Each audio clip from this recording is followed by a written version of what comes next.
पवित्र असं तीर्थक्षेत्र श्री पिंपळेश्वर महादेव मंदिर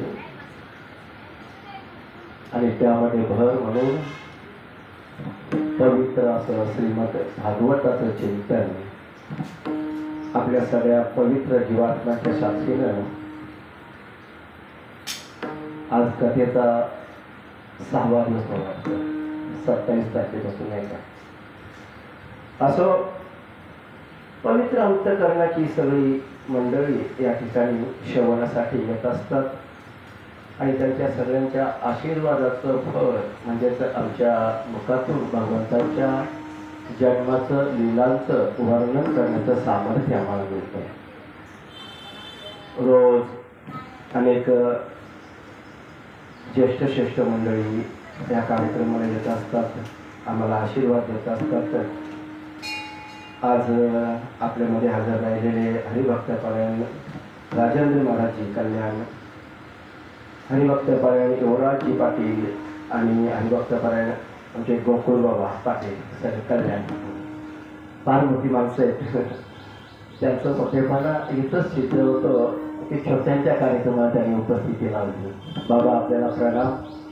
श्रीगुरूंचं स्मरण करून भगवंताचं चिंतन करून आणि आपल्या सगळ्या श्रोतृवर्गाला वंदन करून या कथेला सुरुवात करत आहोत.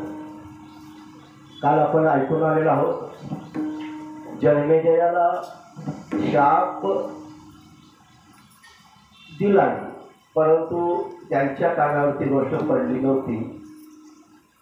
तर अगोदर त्यांना स्वतःला असं वाटत होतं की ऋषींनी मला शाप द्यावा, कारण मी जे कृत्य केले ते निंदनीय कृत्य आहे आणि ह्या कृत्याची मला शिक्षा मिळालीच पाहिजे. मी या ऐश्वर्यामुळं या सत्तेमुळं कदाचित उन्मत्त झालो असेल आणि म्हणून माझ्याकडनं एवढ्या मोठ्या ऋषींचा अपमान झालाय. काल आपण चिंतन केलं ते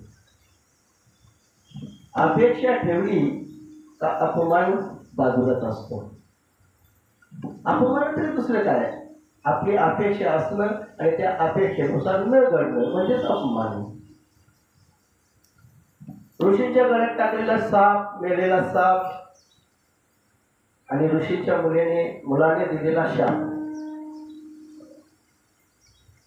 अगोदर त्यांची वृत्ती झाली तर हे सगळं नाही सोडवं आणि जेणेकरून माझी बुद्धी स्थिर व्हावी.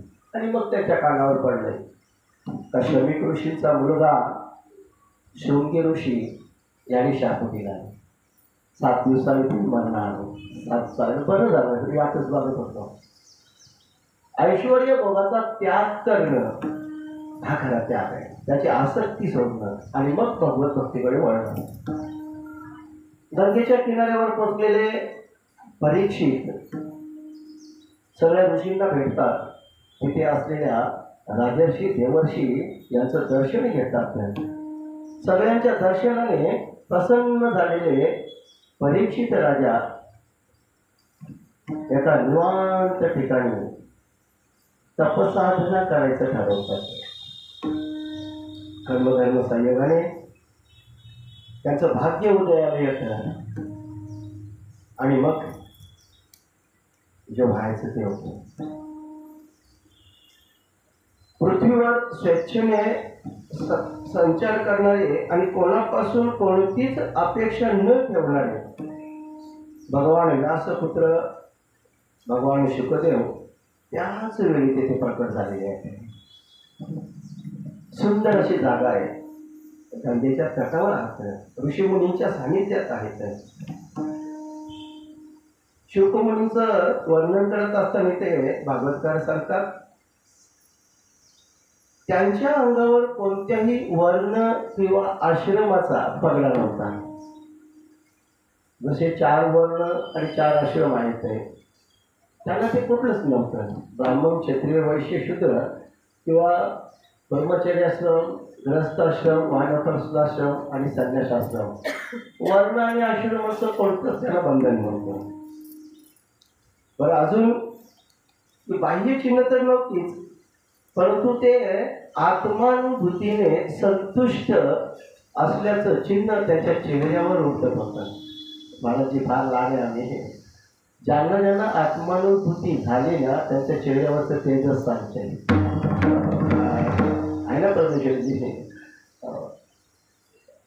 त्यांनी साथ केली मृदंगावर ताप मारून ते तेज लपत नाही. ते तेज चेहऱ्यावर असेल, त्याच्या दृष्टीत असेल, त्याच्या कृपा कटाक्षामध्ये असेल. संतुष्ट त्यांच्या भोवती लहान लहान लेकरं होती. त्यांचा वेश अवधूत अवस्थेत होता. काय सामर्थ्य नाही रोज रोज असे मामा असं असे नाही का. आपण गेल्या वर्षी ऐकलो कंसाच्या कथा वाचा. सहकुटुंब सहपरिवार खरंच भाग्यवान आहे मला. आम्ही एवढं सगळ्यांचं प्रेम मिळतंय, आशीर्वाद मिळतोय. कोणत्याच प्रकारची वस्त्र नाही, त्यामुळे कलरचा रंगाचा प्रश्नच येत नाही. ते उंची आहे तर कनिष्ठ याचा संबंध आहे. अवधूत अवतारामध्ये बस अवधूत रूपामध्ये दिगंबर अवस्थेमध्ये येते. वय आहे त्यावेळेला श्री शुकमुलाचं मुलीचं अवघड 16 वर्षाचं वय. आणि तारुण्यामध्ये आता पदार्पण करते असते. चेहऱ्यावरचा तेज, वृद्ध छाती, गोलाकार पाहू आणि मस्त मस्त ते कुरळे कुरळे केस त्यांचे हवेच्या झोकाला. जसं भगवान श्रीकृष्णांचे केस नाही करुळायचे असं काहीच चिन्ह त्यांच्याकडे पाहायला मिळते. सर्व अवयव त्यांचे सुकुमार दिसत होते. आणि दिगंबर अवस्थेमध्ये होते ना. प्रत्यक्ष दृष्टी कटाक्ष त्यांच्यावर पोचत होता. त्यांचं ते नाक, त्यांचं ते कपाळ असं उभार आल्यासारखं दिसत होतं. सुडोळ बांधा, सुंदर भोया आणि त्याच्यामुळे ते अत्यंत शोभनीय दिसत होते. भगवान शुकमुनीचं आगमन झालं आणि मग तिथे आजूबाजूला असलेले प्रत्येक महात्मा उठून त्याने त्यांना नमस्कार केला. सगळेजण गोळा झाले. दुर्लभ भेटी संतांची असते महाराज. आणि असा महात्मा पण ज्यांना त्याची किंमत कळत नाही ना, लहान मुलं आणि काही स्त्रिया, त्याला ते किळसवाणं वाटलं आणि ते तिथून निघून गेले. महात्म्याची किंमत कळावी लागते. त्याकरता आपलं भाग्य उदयाला यायला लागतंय. नाहीतर नाही जमत ते माणूस. काल परवा आपण चिंतन करून आलो. भगवंताचं अस्तित्व तर सगळीकडेच आहे. ह्या विश्वाला व्यापून असलेला जगत व्यापका जनार्दन म्हटलंय त्याला. मग तो प्रत्येक ठिकाणी प्रत्येकाला दिसायला हवा, दृष्टीने दिसायला हवा. पण तसं होत नाही. त्याला पाहण्याकरता ज्ञानचक्षु हवेत. त्या चर्मचक्षुचं कामाचं नाही. बरं ते भाग्यातही असावं लागतं. ज्ञानोबायांच्या म्हणण्यानुसार आपण बऱ्याच वेळा ही ओवी ऐकतो आणि बऱ्याच वेळा आम्ही म्हणतो. आम्हाला फार आवडते. अर्जुना मी नसे ऐसा कवनु ठाव नसे, परिप्राणियांचे दैव कैसे, जे न देखती माते. अरे अर्जुना, तू प्रश्न विचारतोस रे, पण दैव आले तर त्याला मी काय करू. परिप्राणियांचे दैव कैसे, जे न देखती माते.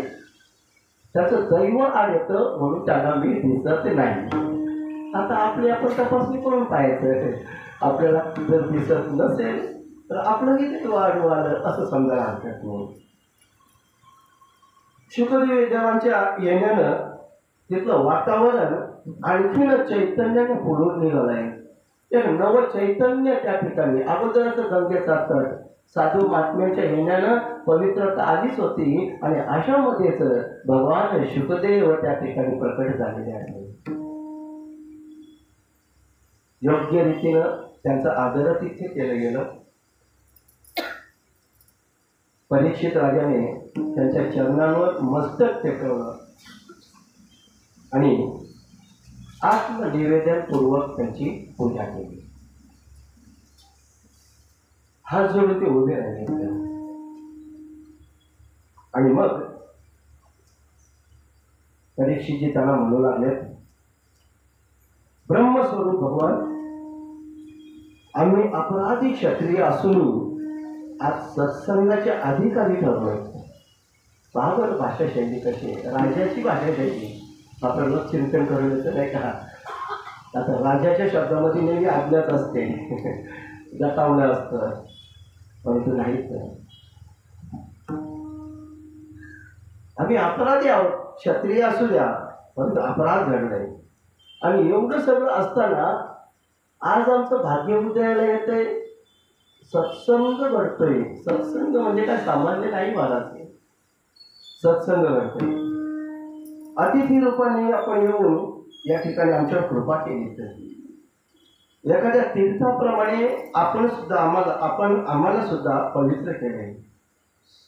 आपल्यासारख्या महात्म्यांच्या केवळ स्मरणानेच ग्रस्त लोकांचे घर ताबडतोब पवित्र होते, अंतःकरण शुद्ध होतं ना. स्मरणाने नाव घेतल्याने पुण्यवंत भावे, पुण्यवंत भावे, पुण्यवंत भावे, पुण्यवंत भावे.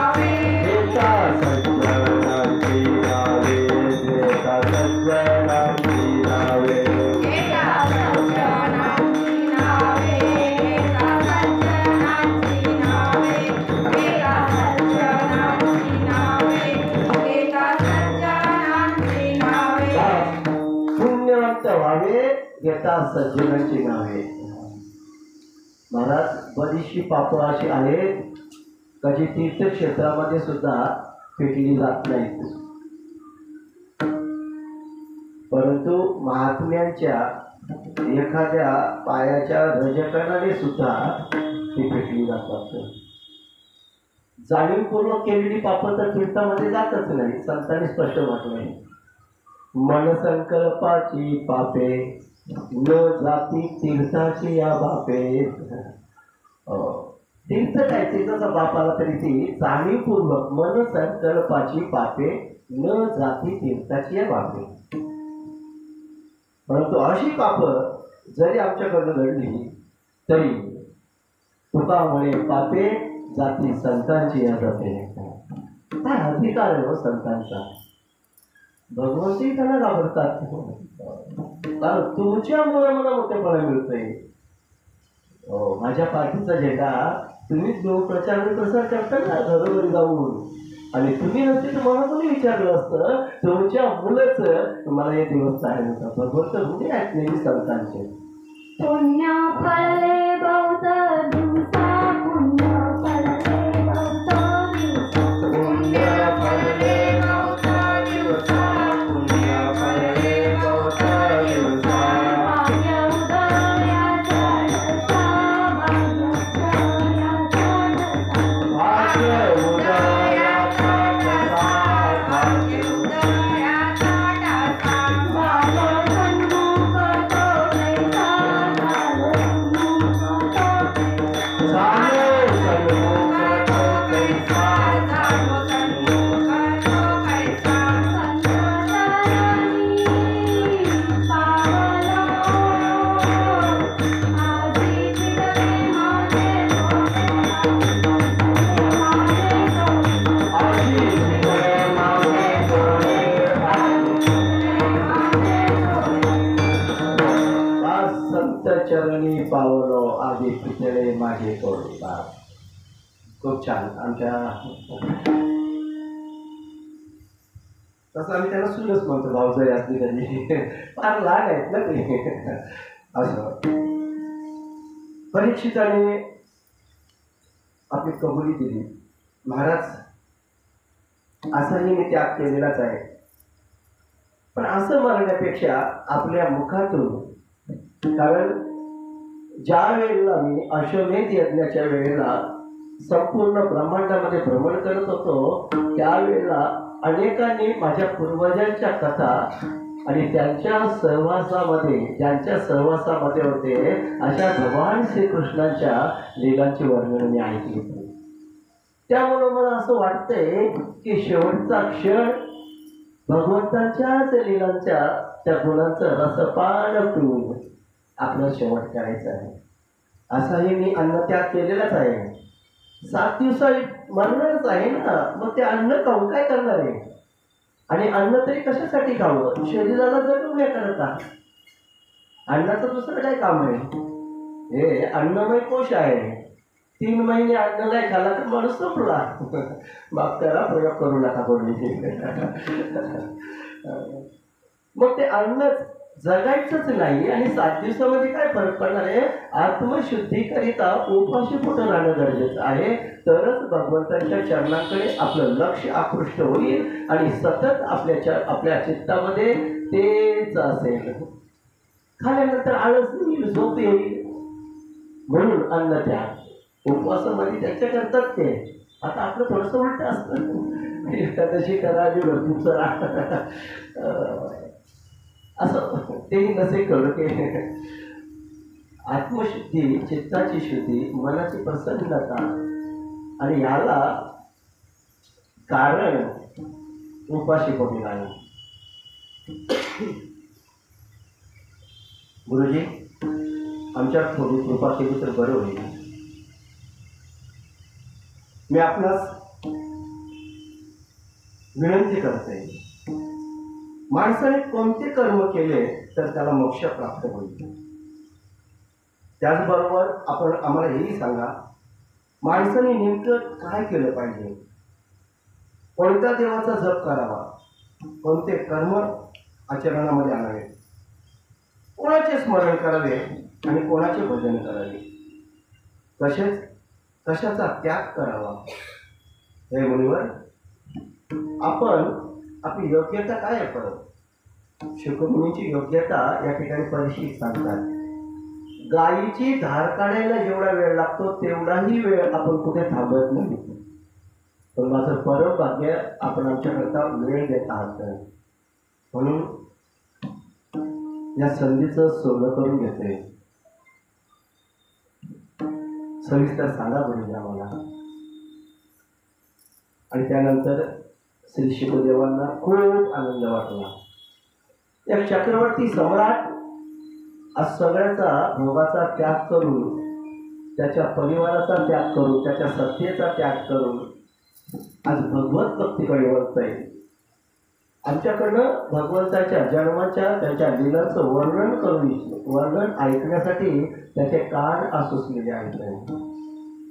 शुकदेवजी म्हणतात, राजा, तुझी विनंती केलीस ना,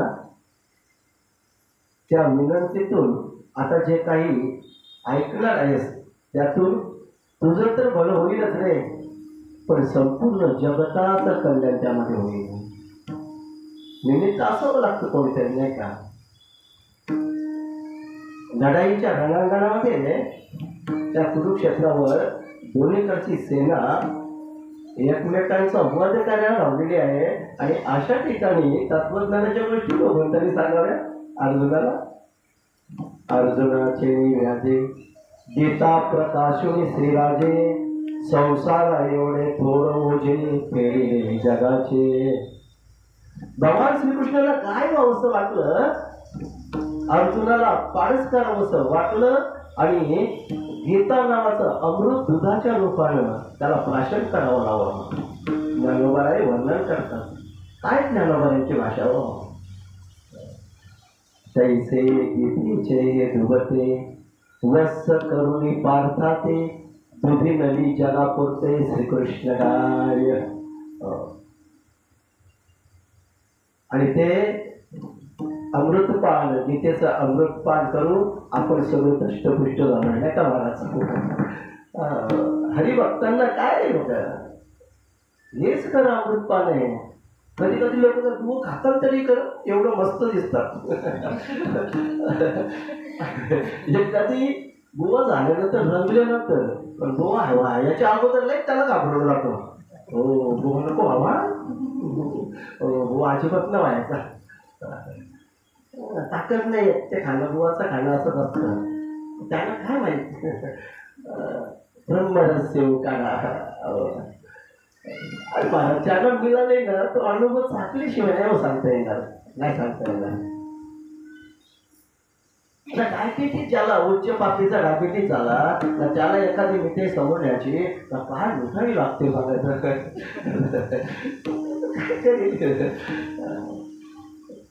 चाखावं लागेल. भाग्यात असावं लागतं, चाकणं सुद्धा भाग्यात असावं लागतं. आपण खरंच भाग्यवान आहोत.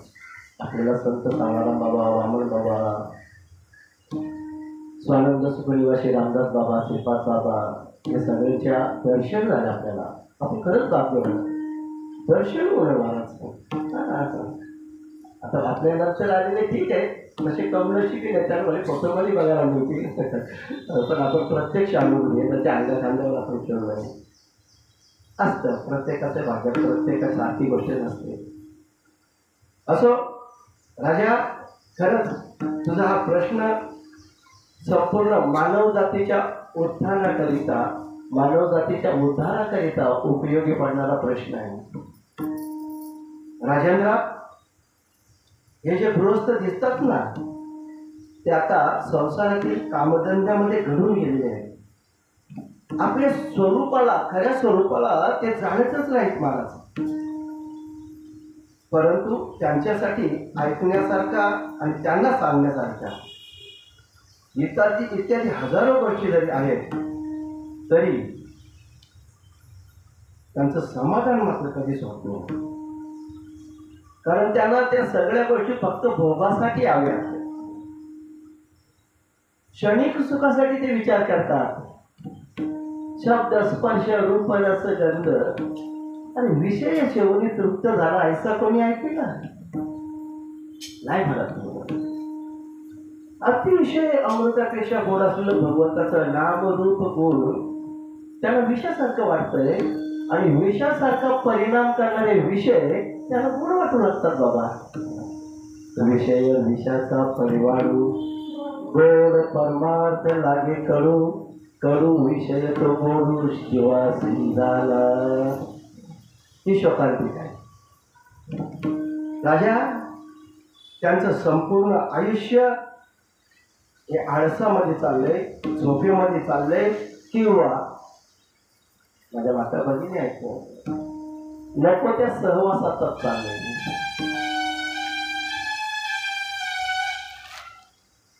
दिवसा संपत्तीची हाव, कुटुंबाचं पोषण ही चिंता त्याला सतावते आणि रात्री स्पर्श सुखाचा अनुभव. कल्याण कसं होईल त्यांचं? रात्रंदिवस आपण मृत्यूच्या गाडीत चाललेलो आहोत. त्या सापाने बेडकाला अर्धा तिळंकृत केलंय जाणून बाहेर सांगतात तरी त्याची हाव संपत नाही, तरी तो बाहेर जीभ काढून त्या माशीला खाण्याचा विचार करतोय. परंतु सर्वांचा जीवात्मा, अंतरात्मा असलेला सर्व शक्तिमान भगवान त्यांना कळत नाही. मग त्यांच्यासाठी भगवंतांच्या लीलांचं वर्णन, भगवंतांच्या जन्मांचं वर्णन ज्यावेळी ते ऐकतील ना त्यावेळेला सगळ्यांनाच हा मोक्षाचा मार्ग मोकळा होईल. भगवंताचं नामचिंतन कलियुगामध्ये सर्वश्रेष्ठ साधन तेच आहे महाराज. म्हणूनच मस्त रेखी जोराने अच्युतम केशवम कृष्ण दामोदरम रामनारायणम जानकी वल्लभम. अच्युतं केशवं कृष्णदामोदरं रामनारायणं जानकीवल्लभम्. अच्युतम केशवम कृष्ण दामोदरम रामनारायणम जानकी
जानकी वल्लभम् राम नारायणं जानकी वल्लभं कृष्ण भगवान की पार्वती पते हर महादेव.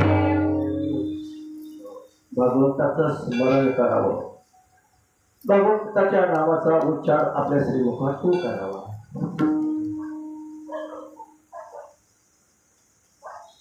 परीक्षिताने विनंती केल्यानुसार श्री शुकदेवजी सांगत आहेत आणि द्वापार युगाच्या शेवटी वेद तुल्य श्रीमद भागवत नावाच्या महापुराणांचे मी माझ्या वडिलांकडनं म्हणजे भगवान व्यासदेवांकडनं अध्ययन केलं होतं. तुझ्या प्रश्नामुळे आता मला त्या स्मृती जागृत झालेल्या आहेत आणि हे तर सगळं व्यासोच्छिष्ट म्हटलं झालंय. व्यासांचं विषय माहिती सगळं, पण मी भाग्यवंत असं आहे का त्या व्यासांचा पुत्र म्हणून मी जन्माला आले. सांगतात खूप छान रीतीने मी त्याचा अध्ययन केलेला आहे.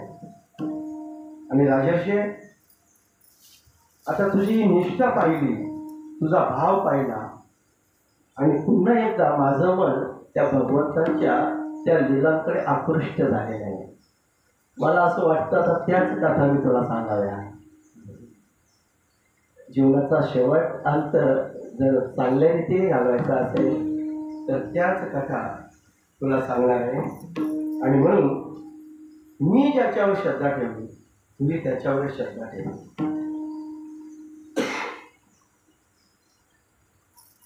श्रीकृष्णांच्या चरणी आपलं जर चित्त ठेवलं तर नक्कीच आपल्या चित्ताचं शुद्धीकरण होते.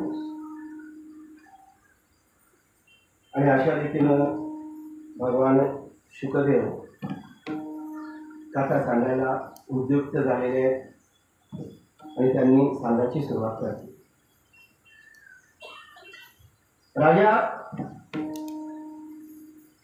आपला उद्धार करण्याकरता किती वेळ हवा याचा विचार करण्यापेक्षा कशा पद्धतीने तो वेळ आपण खर्च करायचा याला फार महत्व आहे. आता 80-85 वर्षाचं वय पण कमी पडतं महाराज. नाही तर एका तासामध्ये एका तास उरला खटवांगरायाची भाग्य कशा कैसी प्राप्त झाली. आणि 7 दिवसामध्ये आता तुझं उदाहरण आहे ना, लोक त्याच्यानंतर तुझंही उदाहरण देतील. अजून ती सुरुवात नाही झाली. आता खटवांगराजाच आहे अगोदर 1 नंबरवर. राजाशी खटवांगाने आपलं आयुष्य संपत आले असताना फक्त 2 घटकामध्येच सर्वस्वाचा त्याग केलाय आणि भगवंताचे अभयपद प्राप्त केलंय. परीक्षिता, तुला तर अजून भरपूर वेळ आहे. 7 दिवस अख्खे आहेत तुझ्या हातामध्ये, भरपूर वेळ आहे. आणि या कालावधीमध्ये आपल्या पारलौकिक कल्याणासाठी तुला जे काही करता येईल ते सर्व कर. जिथलं कल्याण, आणि आपण कल्याण तालुक्यातच राहतो नाही का, ह्या कल्याणापेक्षा या इहलोकातल्या कल्याणापेक्षा पारलौकिक कल्याण साधता आलं पाहिजे. कारण आपल्या सगळ्यांना जायचं तिथेच आहे ना. मृत्यूचा समय आल्यावर मनुष्याने भयभीत होऊ नये. आपलं तसंच असते ना, यम दिसतात, यमचतुर्थ दिसतात, आता माझं काही खरं नाही, यांचा कसा व्हायचा. माणूस नाही ना, कोणाच्या अँगल काही ढकलतो. तर यांचा कसं काय व्हायचा, त्यांचा व्हायचा ते बरोबर, तुझा कसा व्हायचा विचार कर. आता आयुष्य घालवलं खाऊन पिऊन हाऊस करून, आणि आता सांगतो आता कसा व्हायचा. बालपण गेले नेणता, तारुण्य तसे विषय व्यथा, वृद्धपणी परवर्तली चिंता, मारे मागुता जन्मधरी. तेव्हा नाही कळलं, आता मर नाही जन्माला. प्रत्येक योनीमध्ये भाऊ किती भोगायचं तेवढं. एक योनी कोटी फेरा, तेव्हा मजा करत होता. आणि आता चिंता करतं गेली संधी गेली, एकदा गेलेली संधी पुन्हा नाही मिळत.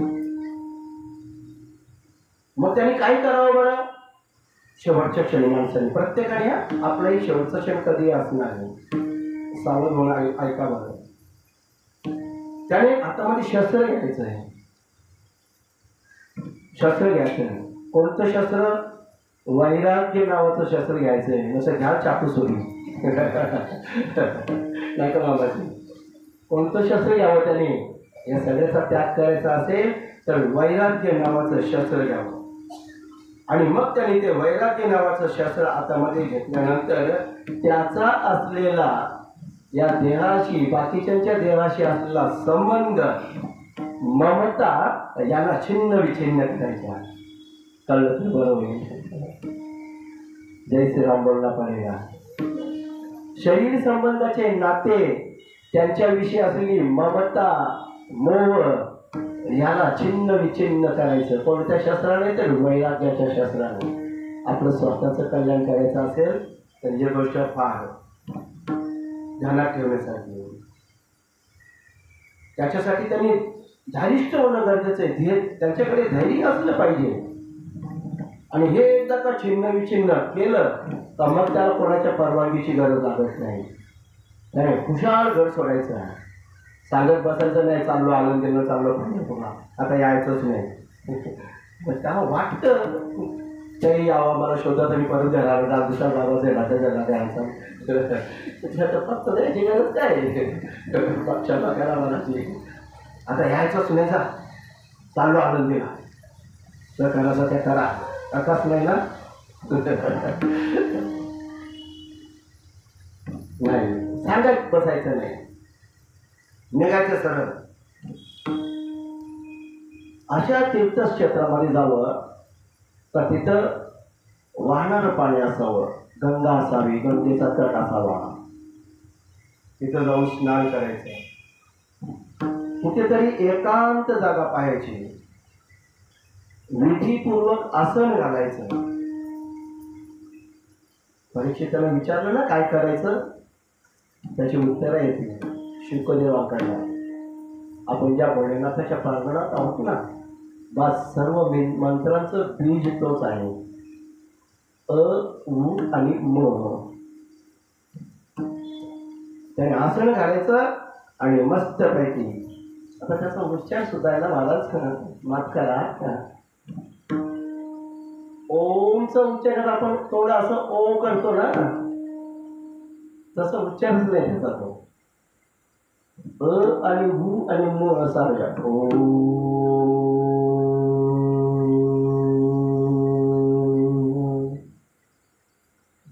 महात्म्याच्या मुखातून ऐकलं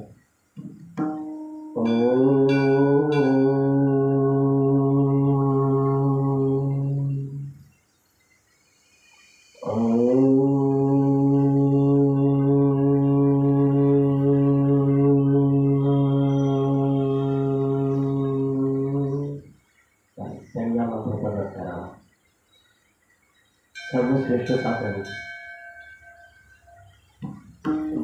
देव महादेव. आदिनाथ उमा बीज प्रकटले, मच्छिंद्र राजने सहज स्थिती. त्याची प्रेममुद्रा गोरक्षा दिली, तरुण कृपा केली गई नाता. कुठून आले संप्रदाय? सगळे तिथून आलं बाबा. आदिनाथ गुरु सकळ सिद्धांचा, मच्छिंद्र कयाचा मुख्य शिष्य. मच्छिंद्राने बोध गोरक्षाशी केला, गोरक्ष बोलला गहिनी प्रती. गहिनी प्रसादे निवृत्ती दातार ज्ञानदेव असाच घडले. आणि संप्रदायामध्ये ज्ञानदेवे रचिला पाया, उभारीने देवा गया. ही सुरुवात आहे महाराजी. कुठलाही मंत्र घ्या, शाबरी मंत्र घ्या का परंपरेतला मंत्र घ्या, ओम शिवाय पूर्णच होत नाही महाराज. सगळ्या मंत्राचं बीज म्हटलं गेलं. 7 कोटी मंत्र सांगितले जातात, 3.5 कोटी तीर्थ सांगितले जातात, पण सगळ्यांच्या अगोदर ओमच लागला पाहिजे. थोडंसं करूया ना. ओम नमः शिवाय, ओम नमः शिवाय.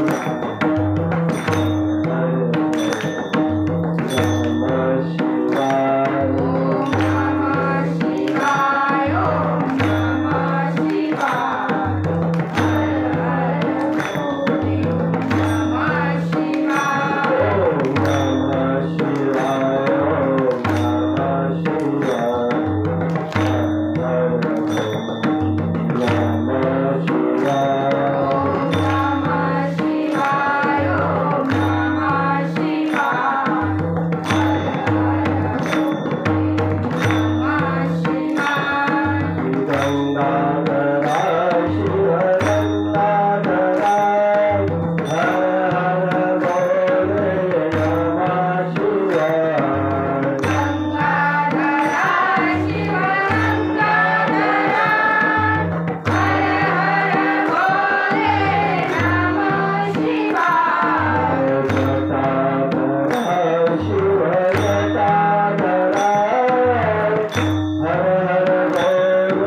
पार्वती देवी पिता देव महेश्वरा बांधवा शिव भक्तेस स्वभुवन भुवंत्रे. त्या मंत्राचा जप करायचा, मनाचं चित्ताचं बुद्धीचं शुद्धीकरण करायचं. शुकदेव सांगतात, परीक्षिता आसन, श्वास, आसक्ती आणि इंद्रियांवर विजय मिळवून झाल्यानंतर बुद्धीने मनाला भगवंताच्या स्थूल रूपामध्ये स्थिर करावं. साधनेसाठी सांगितलेला उपाय आहे. आणि एकदा का त्याचं ते चित्त, बुद्धी, मन भगवंताला हवे असणाऱ्या गोष्टी त्याच्या ताब्यात दिल्या ना तर त्याला बरं वाटतं. आपण देत नाही, हा फरक आहे. आपल्याकडे हवंय ना त्याला मन, बुद्धी, चित्त, अहंकार, आपण देणार नाही. त्याला फक्त वाईट आहे. आपण कधी कधी म्हणतो ना, माझं काही सांगायचं काम ऐकलं तर ऐकलं, नाही ते नाही. अथवा हे चित्त मनबुद्धी सहित माझे हाती अचुंबित न शकसी देवो. तोच प्रश्नाला तोच उत्तर देणार नाही, हवंय पण बस एकच करा ना तुम्ही.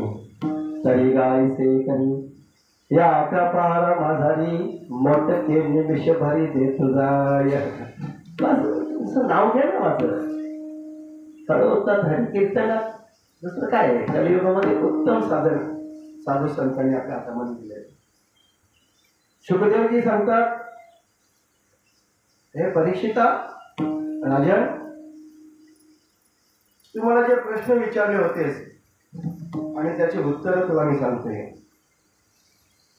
मृत्यूच्या समयी बुद्धिमान मनुष्याने काय केलं पाहिजे त्याचे उत्तर मी तुला सांगितलंच आहे. ब्रह्मतेजाची इच्छा करणाऱ्याने ब्रह्मदेवाची, इंद्रियांच्या विशेष शक्तीची इच्छा करणाऱ्याने इंद्राची आणि संतान प्राप्तीची लालसा असेल त्याने प्रजापतीची उपासना करावी. कोणाला काय हवंय त्याच्याकरता हे उपाय सांगितले. ज्याला लक्ष्मी पाहिजे असेल त्यांनी दुर्गादेवीची पूजा करायची. याचा वेगळाच, आम्ही तर गुरुवारची पूजा करतोय. भारतामध्ये छान वर्णन आले देवाचं. आदिमाया आदिशक्ती तीच आहे ना. सर्व शक्तींची स्वामिनी म्हटले तिला. ज्यांना तेजाची इच्छा आहे त्याने अग्नीची उपासना करायची. ज्यांना फक्त धनच हवा असेल त्याने वसूंची पूजा करावी.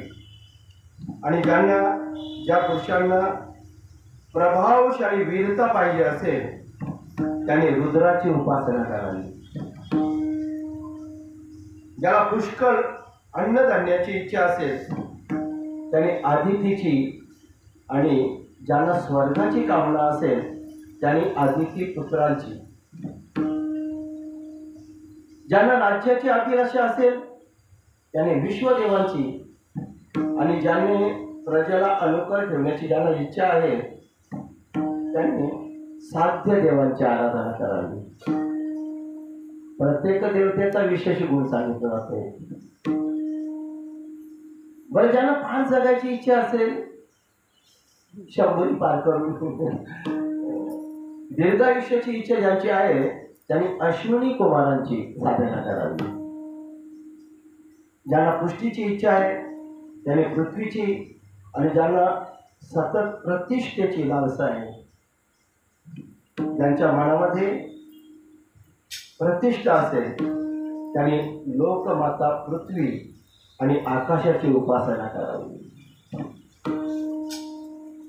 सौंदर्याच्या इच्छकाने गंधर्वाची पूजा करावी.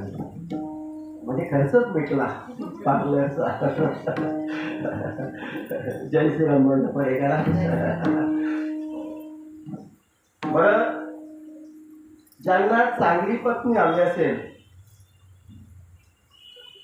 पहिल्यांदाच आम्ही पण ऐकतोय वाचतोय, त्यांनी उर्वशी आणि अक्षयची उपासना करावी. भागवताचं हेच चिंतन आपल्याला पाहायचं होतं. 7 दिवसाच्या भागवतामध्ये आणि 22-24 दिवसाच्या भागवतामध्ये फार फरक आहे का? आपण कोणाच पुसता येतं बाबा. चांगल्या पत्नीची अपेक्षा असणाऱ्याने उर्वशी आणि अप्सरेची साधना करावी. आणि ज्यांना सर्वांचा स्वामी होण्याची इच्छा असेल त्यांनी ब्रह्मदेवाची आराधना केली पाहिजे. ज्याला सतत यशाची प्राप्ती व्हावी असं वाटत असेल त्यांनी यज्ञ पुरुषांची, आणि ज्यांना अपार संपत्तीची इच्छा असेल त्यांनी यज्ञ पुरुषांची साधना करावी. त्यानंतर ज्यांना असं वाटतं की आपल्याला उच्च कोटीची विद्या प्राप्त व्हावी अशा साधकाने भगवान शंकराची पूजा करावी. साधनेमध्ये महाराज विद्येमध्ये तेच ऐकतोय. त्यांच्या एवढी तपस्या नाही, कधीही जावं ना त्यांच्याकडे साधनेमध्ये तपस्येमध्ये करता. वास्तविक ते चक्रवर्ती आहेत, तरी पण सगळ्याचा त्याग करून सतत बास भजन करी महादेव महादेव भजन करी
याला आपल्यासाठी पुढे यायची गरज आहे. इथे काही नाही, प्रत्येक जण इथे श्रोता म्हणजे सन्माननीय श्रोता आहे, विश्व स्वरूप आहे.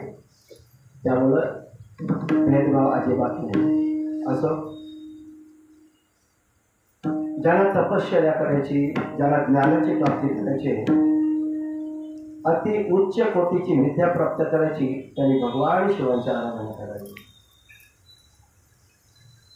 पती पत्नीमधील प्रेम कायमचं राहावं, त्यांच्यामध्ये वितुष्टता येऊ नये म्हणून कोणाची बरं पार्वती आई साहेबांची पूजा करायची, त्यांची साधना करायची. पार्वती माईला प्रसन्न करून घ्यायचं. पती आणि पत्नीमधला कलह मिटला जातो. आपण फार कथा ऐकून आलेत ना, किती वेळा तो बाबा लागण जायचा तरी त्या आईसाच्या ह्याच्याकडे परत घराकडे यायचं ना. आता गेले तर बरा घराव दे बाग करा. असं ज्यांना धर्माचं आचरण करण्याची उत्कंठ इच्छा आहे अशांनी भगवान विष्णूंची आराधना करावी. आपल्यासाठी आणि भक्तांसाठी महाराज धर्माचं आचरण केलं पाहिजे. धर्माचे पालन करणे पाखंड खंडने हे क्षमा करणे नाम बीज वाढवावे नाही. तेच काम आपल्यासाठी, बीज वाढवावे नाम. धर्माचं पालन, धर्माचं आचरण आपल्याकडे व्हावं असं वाटत असेल तर त्यांनी भगवान श्री विष्णूंची आराधना करावी. आपल्या वंश परंपरेचे रक्षण करण्याची ज्यांची इच्छा असेल त्यांनी खुशाल पितरांची साधना करावी. पुढच्या पिढीचं काय, पुढची पिढी त्याचा पिंडदान तो करेल, त्याचा पिंडदान करेल, त्याच्या पुढचा पिंडदान करेल. पितरांची साधना करावी. ज्यांना अनेक प्रकारचे रोग पीडा होतात त्या जर घालवायचे असतील तर यक्षांची आराधना करावी. ज्यांना बलवान व्हावंसं वाटत असेल त्यांनी मरुद्गणांची आराधना करावी. आणि एखाद्या राज्याचा राजा व्हायची ज्याची इच्छा असेल त्यांनी मन्वंतरांच्या अधिपती असलेल्या देवांना आपल्या साधनेनं तुष्ट करावं. नाही समजला सांगावा तर सांगावा. जादूटोणा हा एक प्रकार आहे ना. ज्याला जादूटोण्याची हौस असेल ना, मला वाटतं हे जास्त लक्ष देतील लोकांना. जयंती बोलला पडेगा नाही का, इथं बसलेले का त्या भानगडीत. कारण तुम्ही संतांचे विचार ऐकताय, तुमच्या मनाला तो स्पर्श शिवेलच कसा. त्याची सत्य ज्याचा हेत विठ्ठली नेवती काही टाणा टोणा नाम स्मरणा वाचून. तुमची सगळ्यांची इच्छा तशीच आहे. तुम्हाला काही जादू करण्याची गरज वाटणारच नाही. अचानक कोणी चुकून इकडे वळला असतो त्याला वाटेल, पण त्यालाही वाटणार नाही. वातावरणच तसं आहे ना महाराज. या वेव्स, या लाटा, तरंग आणि त्याच्या मेंदूपटलावर आदळणार नाही असं होईलच कसं. रेंजमध्ये आल्यानंतर सुटणार नाही महाराज. जय श्री कृष्ण बोलणं पडेगा. बरं, मग जादूटोण्याची आता आले म्हणजे सांगायलाच पाहिजे नाही का. जादूटोण्याची हौस असेल ना त्याने निवृत्तीला आणि ज्यांना निरनिराळ्या उपभोगांची अपेक्षा असेल त्यांनी चंद्रदेवाची साधना करावी. चंद्राला प्रसन्न करून घ्यावं.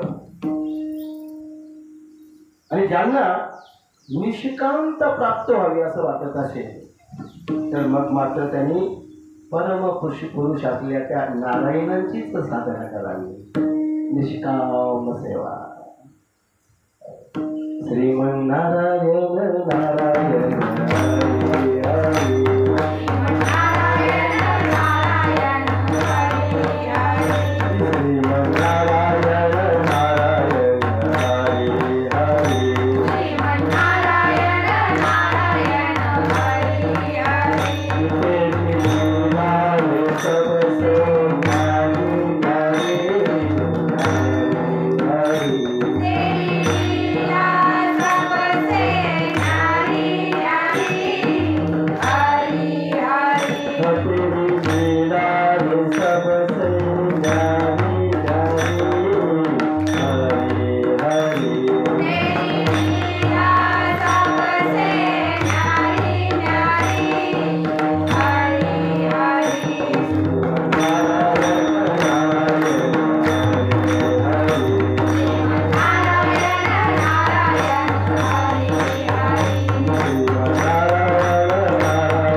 निष्काम सेवा करत होते. कोणाकडनं काहीच गेलं नाही. बस तर ब्रह्मविडा खांद्यावर घ्यायचा आणि मग वाटेल तिथे भ्रमण करायचंय. भगवंताच्या नामाचं सतत उच्चारण. या सगळ्या कथा शौनकांना सूत मुनी नैमिषारण्यमध्ये सांगतात आणि मग ते मधूनच त्यांचा प्रश्न विचारतात. गुरुजी कथा सांगता ते अनेक भागावर येतात आणि मध्येच एखादं काहीतरी विचारतात. ते शौनक सुतमुनींना विचारतात, राजा परीक्षिताने हे सगळं ऐकलं. कोणाच्या मुखातून? सर्वज्ञ असलेल्या त्या व्यासपुत्र कवी शुक्राचार्याच्या मुखातून ऐकलं हे सगळं. त्याला असं वाटलं नाही अजून काहीतरी विचारावा. अजून प्रश्न विचारले असतील ना त्यांनी. आणि मग त्यांनी जेवढे प्रश्न विचारले असतील ना तेवढ्या प्रश्नांची उत्तर शुकदेवाने कशी दिली असतील हे तुम्ही आम्हाला सगळ्यांना सांगा. शौनकादी ऋषी नैमिषारण्यमध्ये सूत मुनींना प्रश्न. आमची पण इच्छा आहे. परीक्षिताने ऐकलं ना सगळं, मग ते सविस्तर ऐकायचं. असं शॉर्टकटमध्ये आम्हाला ऐकायचं नाही. म्हणजे आलंच पुढं अख्खं भागवत. ठीक आहे. चांगल्या अंतःकरणाची माणसं ज्यावेळेला ती इच्छा प्रकट करतात त्यावेळेला सुहृदय असलेली महात्मे त्याच्यापासून काहीच लपवत नाही. कारण त्यांनाही वाटत असतं की असा कोणीतरी आपल्याला श्रोता मिळावा परंतु तो अभ्यासपूर्ण असावा, लक्षपूर्वक त्याने ऐकावं आणि त्याने ऐकलेलं दुसऱ्यांना सांगावं. विनंती करता आपल्यालाही. वा, याशिवाय महाराज घरी गेल्यानंतर ना थोडी चर्चा करायची आपल्या परिवाराबरोबर. आज भागवतामध्ये कोणता विषय निघाला होता, कोणता प्रसंग तुम्हाला जास्त भावला, सांगायचं घरच्यांना. कारण घरच्यांची कृपा आहे म्हणून आपण इथपर्यंत आलोय. त्या शब्दात आज नको जाऊ आम्ही. नाही मग मी आज तुझ्यावर मी पण येते. असं असायला आता घरच्यांनी सांगावं, रोज रोज जाताच मला जावायला लेट होतं, नाही जायचं. त्यांची मदत आहे आपल्याला, त्यांचे उपकार आहेत बाबा, नाही का. इनडायरेक्ट तेच सहाय्य करतात आपल्याला म्हणून आपण इथपर्यंत येतो महाराज. ते इथे नसले प्रत्यक्ष तरी तेही कथेमध्येच सामील आहेत, त्यांना याचा लाभ हो. सुतमुनी सांगतात, वा हुशार रात्री पोरांनो, तुम्ही आता निश्चयच केलेला आहे तुम्हाला सगळं जाणायचंच आहे. बरं ऐक, अभिमन्यूचा आणि त्या उत्तरेचा पुत्र असलेला राजा परीक्षित त्यांनी ज्या वेळेला शुद्ध अंतःकरणाने शुकदेवांना हे विचारलं, त्यावेळेला शुकदेव सुद्धा काहीही न लपवता त्याला सांगायला सुरुवात करतात. कारण शुकदेवाने हे जाणलं होतं. परीक्षिताने एका क्षणामध्ये त्याग केला होता महाराज शिवाजी महाराज. आपल्याला लय विचार करावा लागतो, आज जावा का उद्या जावा, जायच्या अगोदर या नीट घरी बसून जावा, अजिबात मात्र तुमचा विचार नाही केला. आणि त्यामुळं अंतर्ज्ञानी असलेल्या शुकदेवाने चांगले परिचित होतं. आता याच्यापासून काय लपवायचं. ते सतत त्याचं अंतःकरण एवढं विशुद्ध पवित्र झालंय की अनेक भगवंतांच्या लीला ऐकण्याकरता कुठून ते प्रश्न शोधतात आणि गुरुजींना विचारतात, हे कसं झालं, ते कसं झालं, मग पुढे काय झालं, त्यांनी काय केलं नाही, यांनी काय केलं, हे सगळे आता त्यांना सविस्तर ऐकायचे. परीक्षित शुकाचार्यांच्या अगदी समोर बसले, पूर्ण लक्ष त्यांचं त्यांच्या म्हणण्याकडे केंद्रित केलंय. अंशच आहे ना, सगळ्याचा त्याग केलेला आहे, त्यामुळं आळस आणि सुस्तीचा प्रश्नच नाही. परीक्षितजी विचारतात, हे भगवत स्वरूप मुनीवर, आपण परमपवित्र आणि सर्वज्ञ आहात. आपण जे काही सांगितलं ते सगळं सत्य आहे आणि योग्यच आहे. आपण जशी भगवंताची कथा सांगत आहात तसा माझा अज्ञानाचा पडदा नाहीसा होऊ लागलाय. मला त्या ज्ञानाची प्राप्ती व्हायला लागली. आता मला फरक कळायला लागलाय. मी आतापर्यंत काय करत होतो आणि आता काय करतोय, कम्पेअर केलंय, तुलना केली. आता मला चांगलं लक्षात आलंय की आतापर्यंत माझं जे जगणं होतं ते खरं जगणंच नव्हतं. आता माझ्या जगण्याला खरा अर्थ लागला.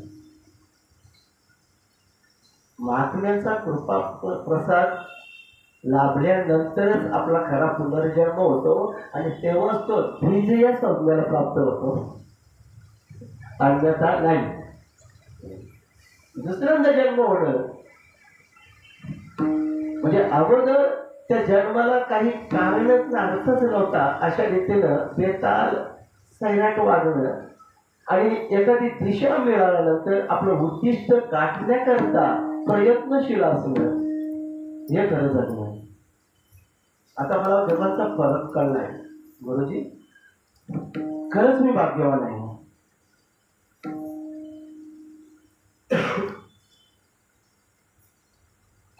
परीक्षिता, वेदगर्भ स्वयंभू ब्रह्मदेवाने नारदांनी प्रश्न विचारल्यावरून हेच सांगितलं होतं.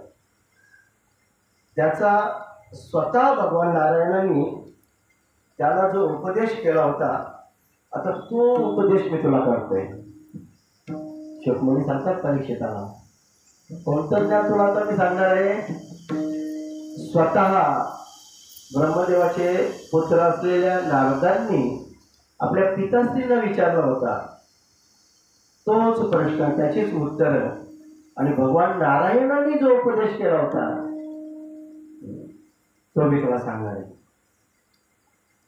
नारदांनी विचारलं आपल्या वडिलांना, तात आपण अनादी आहात, देवादी देव आणि सृष्टीकर्ते आहात, ज्यांच्यामुळं आत्मतत्वाचा साक्षात्कार होतो, ते ज्ञान आपण मला सांगावं. खरं ज्ञान तेच आहे मला. अध्यात्म ज्ञान नित्यत्व तत्वज्ञानार्थ दर्शन येतत ज्ञानम इति प्रोक्तम अज्ञानम यतत अन्यथा. भगवद्गीतेमध्ये भगवंताच्या मुखातील हा श्लोक आहे.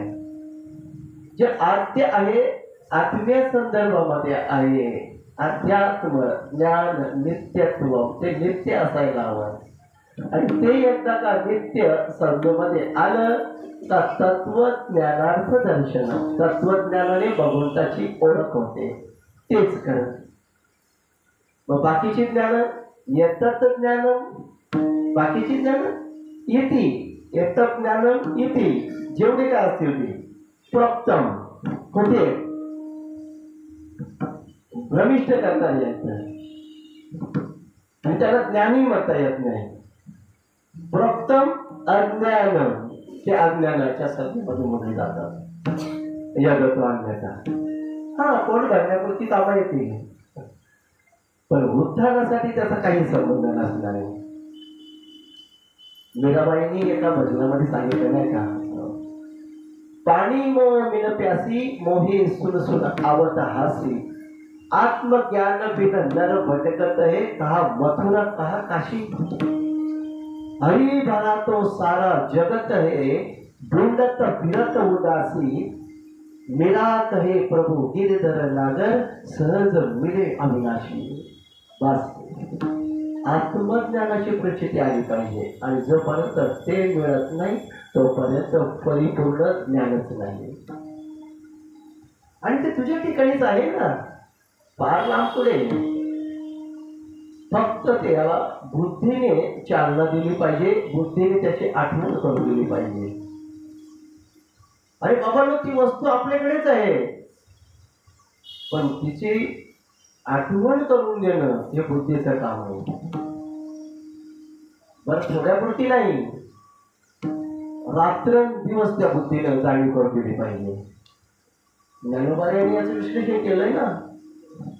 यरवी सर्वांचे हृदय देशी, मी अमुका आयायशी, जे बुद्धीस पुढे अहर्निशी, ते वस्तुगामी. ही अशी गोष्ट आहे, सर्वांच्या हृदयामध्ये आहे. तर बुद्धीस पुढे अहर्निशी, त्या बुद्धीनं स्फुरण पाहून अहर्निशी रात्रंदिवस त्याची ओळख करून दिलं पाहिजे. आणि मग जे ज्ञान नारायणाने मला दिले ते ज्ञान तुम्हाला देते. नारदांना त्यांचे पिताश्री ब्रह्मदेव सांगतात. नारदांचा प्रश्न होता ना. मग अजून मला पुढचं सांगा. नारद विचारतात, या सृष्टीविषयी मी जाणून घेऊ इच्छितो. ही सृष्टी कोणापासून निर्मित झाली, त्याचं पालन कोण करतोय, त्याचा नाश कधी होणार आहे, ते कोणाच्या अधीन आहे, आणि वास्तविक वस्तू तरी कोणती आहे. आपण याचं सत्य स्वरूप मला सांगावं. देवर्षी नारद आपल्या पिताश्रींना अर्थात ब्रह्मदेवांना प्रश्न करतात, आणि ब्रह्मदेवाला भगवान नारायणाने सांगितलेला उपदेश आता ते आपल्या लेकराला सांगणार आहेत. ब्रह्मदेव सांगायला सुरुवात करतात. पुत्रा नारदा, सर्व जीवांबद्दल वाटणाऱ्या करुणेपोटी तुम्हाला हा सुंदर प्रश्न विचारला.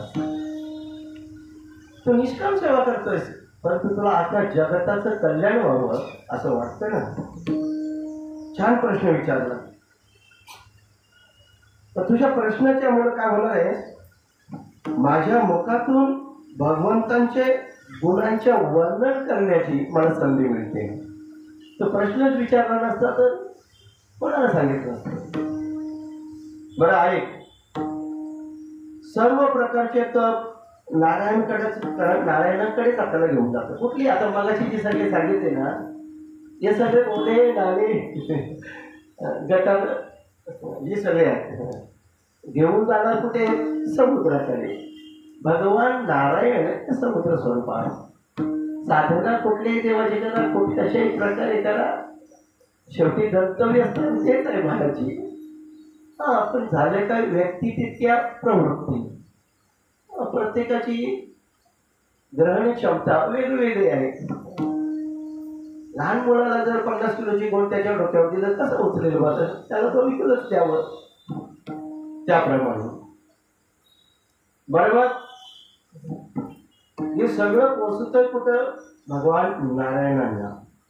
आणि म्हणून असं ज्ञान प्राप्त करावं का ते नारायणांना ओळखता यावं, त्यांची ओळख करून घ्यावी. मग ऑटोमॅटिक सगळ्यांची मुख्यमंत्र्याची ओळख झाल्यावर, कारण बाकीच्या मंत्र्यांची ओळख करायची गरज काय आहे, ते ऑटोमॅटिक ओळखतील. शिवाजी महाराज हा सोलापूरचा, मुख्यमंत्र्याने एकदा आवाज दिल्यावर शिवाजी महाराज इकडे या असं बोलल्यावर बाकीच्यांना ऑटोमॅटिक ओळख झाली. आणि त्यांनी जाणलं ना, आपला बॉस याला ओळखतो, बस सगळ्यांचा बॉस करू. बरं, सर्वांचे फलदायक सुद्धा भगवान नारायणच आहेत. ही सगळ्या प्रकारची जी आकांक्षा केली जाते, इच्छा, ही सगळे इच्छा पुरणारे एकमेव भगवान नारायणच आहेत. ते द्रष्टा असूनही ईश्वर आहेत, निर्विकार असूनही सर्वांचे स्वरूप तेच आहेत. त्यांनीच मला निर्माण केलंय आणि त्यांच्या दृष्टीनं प्रेरित झालेला मी सृष्टीची रचना करतो. माझं कामच नाही. लोकांना वाटतं ब्रह्मदेवाने निर्माण केली, माझ्याकडे तेवढं सामर्थ्य नाही रे बाबा. का तुषारच्या मारू नका कुठे जाऊ, माझ्या बापास मी कुठे म्हणून. जय श्रीराम म्हणलं पाहिजे महाराज. राधे राधे राधे राधे गोविंद राधे राधे राधे राधे गोविंद राधे राधे राधे राधे गोविंद राधे राधे राधे राधे गोविंद राधे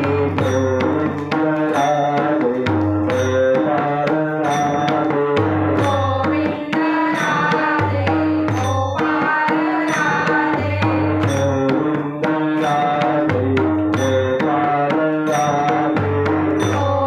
गोविंद राधे गोपाल राधे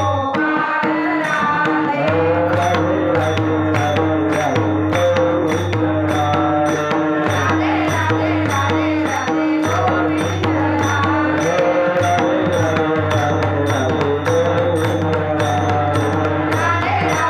राधे गोविंद राधे गोपाल राधे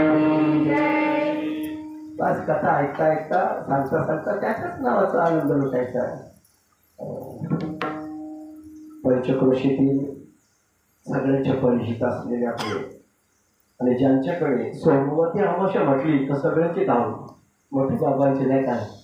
संत साळाराम असतील, वासुदेव असतील, मनपाड्यामध्ये भागाशेठच्याकडे नाही का आईसाहेब आलेले सुनबाईला बरोबर घेऊन नाही का दिलीप भाऊंच्या अर्धांगिनी परिवारासहित आलेल्या काही बरीच मंडळी मला त्याच्यामध्ये अशी असते.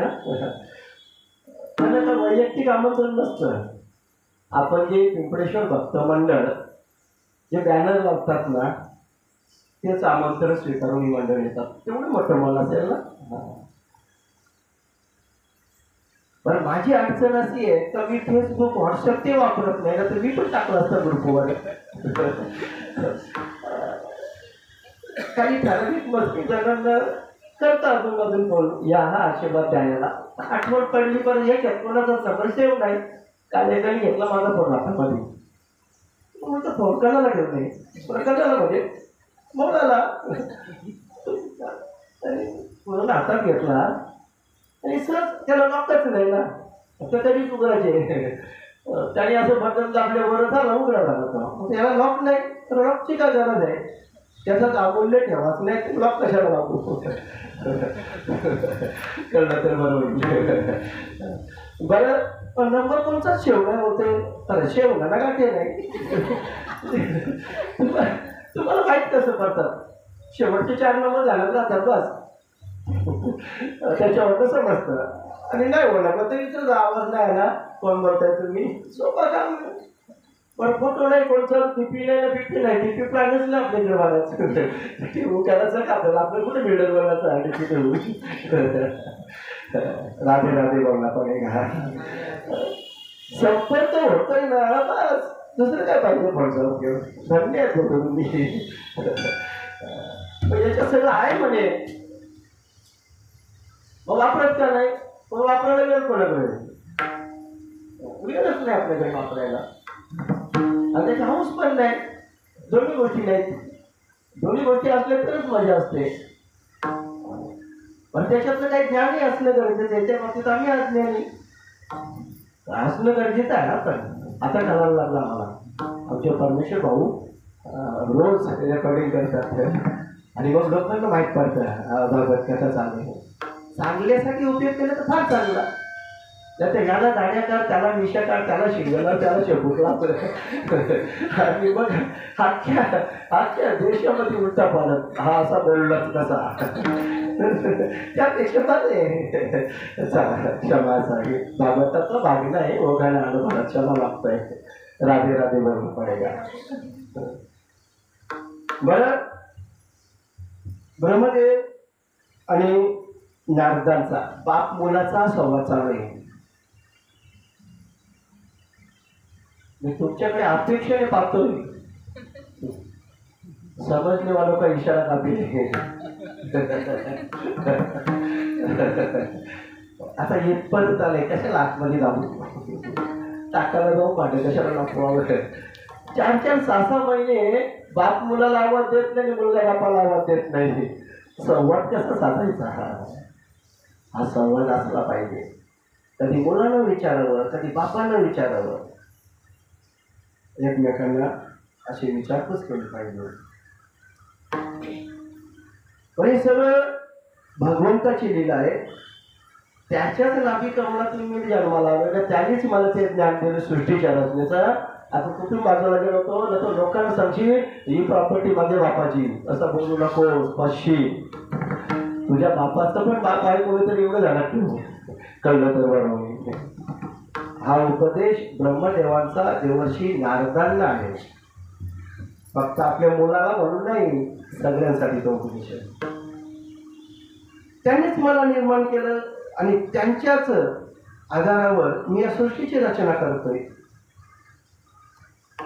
मायेच्या रहित असलेल्या त्या भगवंतांची त्यांनी उत्पत्ती स्थिती आणि प्रलय यासाठी 3 गुण निर्माण केले रज सत्व आणि तम हे गुण मायेच्याच द्वारे स्वीकारलेले आहेत हे 3 गुण काय करतात द्रव्य ज्ञान आणि क्रिया यांचा आश्रय घेऊन रजतम सत्व द्रव्य ज्ञान आणि क्रिया या तिघांचा आश्रय घेऊन नित्ययुक्त त्या पुरुषाला त्या मायेचा आश्रय केल्यानंतर कार्य कारण आणि कर्तेपणा यांच्यातील तो भाव जागृत होतो आणि त्यांच्याकडे तो अभिमान अहंकार येतो आणि त्या अभिमानाने ते बद्ध करतात नारदा इंद्रियातीत असणारे भगवान गुणांच्या या 3 आवरणांनी स्वतःला चांगल्या रीतीने लपेटून घेतात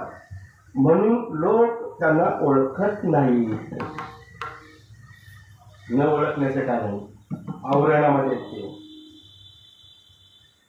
माझे आणि संपूर्ण विश्वाचे एकमात्र स्वामी तेच आहे ज्ञानोबारायांनी याचं वर्णन ज्ञानेश्वरमध्ये केले. स्वमायेचे आड वस्त्र लागुनी एकला खेळवी सूत्र बाहेरी नटवी छायाचित्र 84 लक्ष. बस हीच त्याची माया. त्या मायेच्या आवरणामध्ये तो पलीकडे राहिलाय आणि आपण अलीकडे राहिलोय. त्यामुळं त्याचं अस्तित्व आपल्याला दिसत नाही. मायापती भगवंतांना आपण अनेक रूपाने नटलं जावं अशी त्यांची इच्छा झाली. आणि ती इच्छा झाल्यानंतरच त्यांनी त्या मायेला आज्ञा केली आणि विस्तार स्वतःचा अस्विस्तार करून घेतला. भगवंताच्या शक्तीमुळे कालाने या तिन्ही गुणांमध्ये क्षोभ उत्पन्न केला. स्वभावाने त्यांना रूपांतरित केले आणि कर्माने महत्त्वाला जन्म दिला. रजोगुण आणि सत्वगुण यांनी वृत्तींगत झालेल्या महत्त्वापासून ज्ञान, क्रिया आणि द्रव्यरूप असा हा जो तमप्रधान विकार उत्पन्न झाला आहे. तम हा विकार आहे. रजोगुण जन्ममान्याच्या फेऱ्यात अडकवतो आपल्याला. तमोगुण अधपतनाला देतो आणि सत्वगुण ईश्वर प्राप्ती करून देतो. ऊर्ध्वं गच्छन्ति सत्त्वस्था मध्ये तिष्ठन्ति राजसा जघन्य गुणवृत्तीचा अधो गच्छन्ति तामसः. भगवद्गीतेमध्ये श्लोक आलेला आहे. या तिघांचं काम वेगळं वेगळं आहे. आणि ज्याला अहंकार म्हटलं जातं ना, तो अहंकार रूपांतरित होऊन तिन्ही प्रकारामध्ये थोडा थोडा मोठा जातो. ते तीन भेद वैकारिक, तेजस आणि तामस नारदा हे तिन्ही भेद तीन प्रकारचे जे काम करतात आणि त्यामध्ये क्रमशः ज्ञानशक्ती, क्रियाशक्ती आणि द्रव्य शक्ती प्रधान आहेत. जेव्हा महाभूतांचे कारण असणारा तामस अहंकार रूपांतरित झाला तेव्हा त्याच्यापासून आकाशाची उत्पत्ती झाली. आता सृष्टीची रचना सांगायला सुरुवात केली ब्रह्मदेवाने आपल्या मुलाला, जे ज्ञान त्याला भगवंतापासून प्राप्त झाले आहे. आकाशाची उत्पत्ती कुठून सांगितली गेली? जेव्हा महाभूतांचे कारण असणारा तामस अहंकार रूपांतरित झाला तेव्हा त्याच्यापासून आकाशाची उत्पत्ती झाली. आकाशाचा गुण शब्द आहे. या शब्दाच्या द्वारेच द्रष्टा आणि दृश्याचा बोध होतो. जेव्हा आकाशामध्ये विकार उत्पन्न झाला तेव्हा त्यातून वायूची उत्पत्ती झाली. त्याचा गुण स्पर्श आहे. म्हणजे पंच विषय आहेत ना आपले, शब्द, स्पर्श, रूप, रस, गंध. त्याचा जन्म आणि त्याचे अधिष्ठाती देवता कशापासून मूळ स्वरूपात आहे. सृष्टीच्या रचनेचा हा भाग आलेला आहे. वायूपासून शब्द हा गुण आहे. त्याच्या पुढं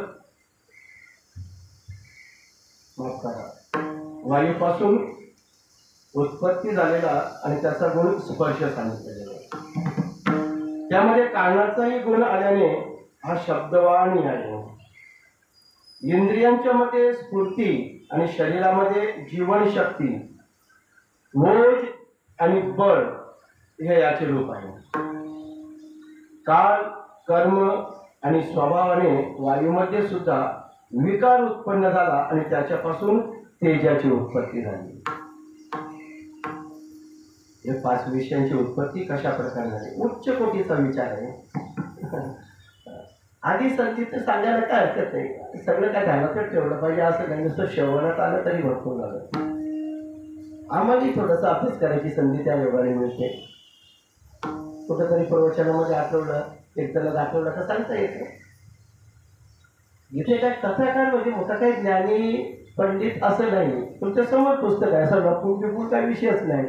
कशा तरी आठ घेऊ आणि मला पाठायचा विषयच नाही, जे आहे ते उघडे महाराज, लपवण्यासारखे काय आपल्याकडे. तेजाची उत्पत्ती अशा रीतीने सांगितली. आणि मग त्याचा प्रधान गुण रूप आहे. शब्द स्पर्श रूप रस गंध याची उत्पत्ती कशी झाली हा विषय येतो. आकाश आणि वायू या कारणांचे शब्द आणि स्पर्श हेही गुण याच्यामध्ये आहेत. कशामध्ये? रूप नावाचा थोडा अंश त्याच्यामध्ये सुद्धा आहे. तेजाच्या विकाराने पाण्याची उत्पत्ती झाली आणि त्याचा गुण रस आहे. याला कारण तत्व असणाऱ्याचे शब्द स्पर्श आणि रूप हे गुण त्याच्यामध्ये. प्रत्येकामध्ये प्रत्येकाचा थोडा अंश आहे ना, ते स्वतंत्र वेगळे अख्खे नाही, थोडा अंश प्रत्येकाचा या पंचमहाभूतीय गुणांमध्ये सांगितलं जाते. आणि मग पाण्याच्या विकाराने पृथ्वीची उत्पत्ती झाली आणि तिचा गुण आहे गंध. कारणाचे गुणकार्य आणि न्यायाने शब्द स्पर्श रूप आणि रस हे चारही गुण पृथ्वीमध्ये आलेले आहेत. आणि मग नंतर वैकारिक अहंकारापासून इंद्रियांचा अधिष्ठात्मा असलेल्या या दिशा, वायू, सूर्य, वरुण, अश्विनी कुमार, अग्नी, इंद्र, विष्णू, मित्र आणि प्रजापती या 10 देवतांची उत्पत्ती झाली.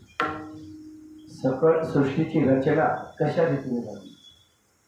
तेजस अहंकारापासून कान, त्वचा, डोळे, जीभ आणि घ्राण हे 5 ज्ञानेंद्रिय, वाणी, हात, पाय, गुदद्वार आणि जननेंद्रिय हे 5 कर्मेंद्रिय उत्पन्न झाली. त्याचबरोबर ज्ञानशक्तीरूप बुद्धी आणि क्रियाशक्तीरूप प्राण हेही तेजस अहंकारापासून उत्पन्न झालेले आहेत.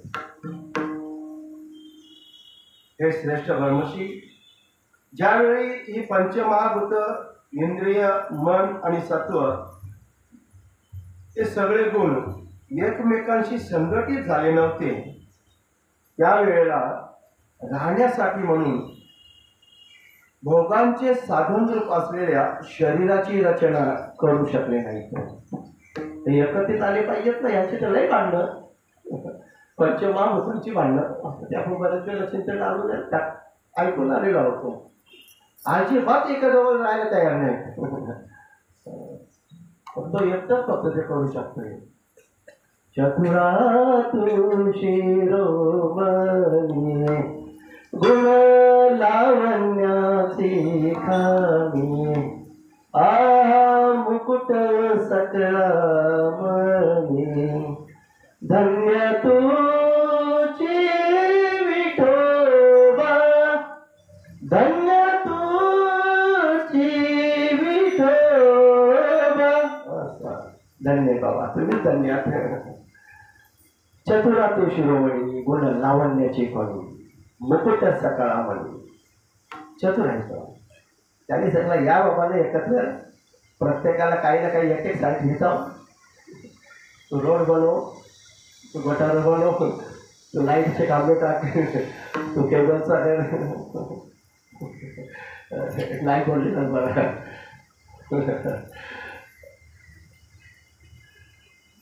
समान वाटणे. पंचमहाभूतांना पंचतत्वांना 5-5 शेअर दिले आणि 25 तत्वांचं स्थूल शरीर. तर राहायला तयार नव्हती बाबा ती. सगळ्यांना समान शरीर, खाती वाटप प्रत्येकाला असतात माझ्याकडे. माझं मूळ पिंड होतं ना तिकडे पूर्वी, त्याच्यामुळे सुंदर झाला तरी पिढ काही जात नाही. जय श्रीराम बोलना पडेगा. असो, भगवंतांनी आपल्या शक्तीनं या सगळ्यांना प्रेरित केलं आणि मग त्यांनी सगळ्यांनी एकमेकांची जुळवून घेतलं. हे हवंच लागेल हो, करणार काय. नाहीतर शिक्षा करण्याचं सामर्थ्य त्याच्यामध्ये आहे ना. बरोबर ब्रह्मदेव सांगतात त्यांनी विराट असे रूप धारण केले आणि त्या परमपुरुषाच्या मुखातून वाणी आणि तिची अधिष्ठाती देवता अग्नी उत्पन्न झाला. 7 धातूपासून गायत्री, त्रिष्टोक, अनुष्टोक, उष्णिक, बृहती,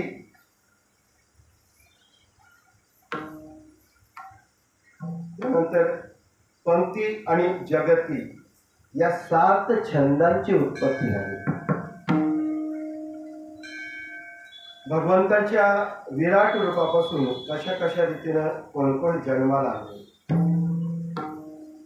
रसनेंद्रिय आणि त्याची अधिष्ठाती देवता वरुण, मनुष्य, पितर आणि देवतांना भोजन करण्यायोग्य अमृतमय अन्न, सर्व प्रकारचे रस हे सर्व विराट पुरुषाच्या जिभेपासून उत्पन्न झालेले आहेत. महाराज त्याच्या एका अवयवातून काय काय उत्पन्न झालं हे ब्रह्मदेव आपला पुत्र नारदांना सांगत आहेत. त्याच्या नाकांच्या छिद्रापासून प्राण, अपान, व्यान, उदान आणि समान हे 5 प्राण उत्पन्न झाले. वायू आणि घ्राणेंद्रियापासून अश्विनी कुमार आणि औषधी, त्याचप्रमाणे सर्वसाधारण व विशेष सुगंध उत्पन्न झाला. त्याचे डोळे भगवंताच्या विराट रूपाच्या डोळ्यांपासून रूप, तेज, स्वर्ग, डोळे आणि सूर्याची जन्मभूमी होती. त्याच्या कानांपासून सर्व दिशा आणि पवित्र करणारी तीर्थे आणि श्रोतेंद्रियापासून कानांपासून आकाश आणि शब्द यांची उत्पत्ती झाली. त्याचे शरीर तर सर्व वस्तूंचे सार तसेच सौंदर्याचा खजिनाच होता. अनेक प्रकाराने ही रचना सविस्तर सांगून आहे. पुढे या विषय येणार आहे म्हणून तर थोडासा थांबवतो आणि पुढे चालतोय. अशा या भगवंतांचा महिमा कोणीही जाणू शकत नाही, परंतु हे सगळं संपूर्ण लोक भगवंताचे अंश मात्र आहेत आणि त्यांच्या अंश मात्र लोकांमध्ये सर्व प्राणी निवास करतात. भूलोक, भुवर्लोक आणि स्वर्लोक यांच्या वर असलेला महर्लोक आणि त्याच्याही वर असलेला जनलोक, तपोलोक आणि सत्यलोक, तेथे क्रमशः अमृत, क्षेम आणि अभय यांचा नित्य आवास असतो. हा उच्च कोटीचं ज्ञान आहे ते. असे उच्च कोटीचं ज्ञान ज्यांची क्षमता आहे अशा देवर्षी नारदांना त्याचे पिताश्री ब्रह्मदेव सांगतात. हे प्रिय नारदा, भक्तियुक्त अंतःकरणाने भगवंताच्या स्मरणात नेहमीच मी मग्न असतो आणि म्हणून तू सुद्धा तेच करायचं. भगवंताच्या स्मरणामध्ये मग्न असायचं. बाकीच्या ठिकाणी तेवढं पुरतच कर्तव्य म्हणून पालन करायचं. महाराज आले ना आपल्या वाट्याला, बस आता ते करायचं. जबाबदारीतून हात झटकून नाही चालत. महाराजची कर्तव्यात कसूर करता कामा नये. आपल्या वाट्याला आलेलं कर्म चोखपणे करायचं. अजिबात इकडे तिकडे वळायचं नाही. स्वधर्म जो बापा तोची नित्य यज्ञ जाणपा, म्हणून वर्तता तेथे पापा संचारू नाही. ज्ञानोबाई संचार ज्ञानेश्वरीमध्ये तुझा स्वधर्म काय आहे? तुझ्या वाट्याला आलेलं काम हा तुझा स्वधर्म आहे. आणि मग तो स्वधर्माचं आचरण करत असताना चांगल्या रीतीने त्याचं आचरण कर. आणि मग ते आचरण करत असताना तिथे पापाचा संचार होत नाही. तुझ्या हातून काही घडलं तरी पाप होत नाही. शेतकरी आहेच ना, पण नांगरणी मशागत करताना कितीतरी जीवजंतू मारण्यावरती पाप लागत नाही. गृहिणी आहात ना, मग भाजी चिरताना आग पेटवताना किती जीवजंतू गेले तरी त्याचा पाप लागत नाही. जाणून बुजून नाही, ते करावंच लागतं ना आपल्याला. आणि म्हणून त्या स्वधर्माचं आचरण आम्ही लवकर तयारी असं मला वाटतं लवकर. जय श्रीराम बोलना भोले की जय हो, शिवजी की जय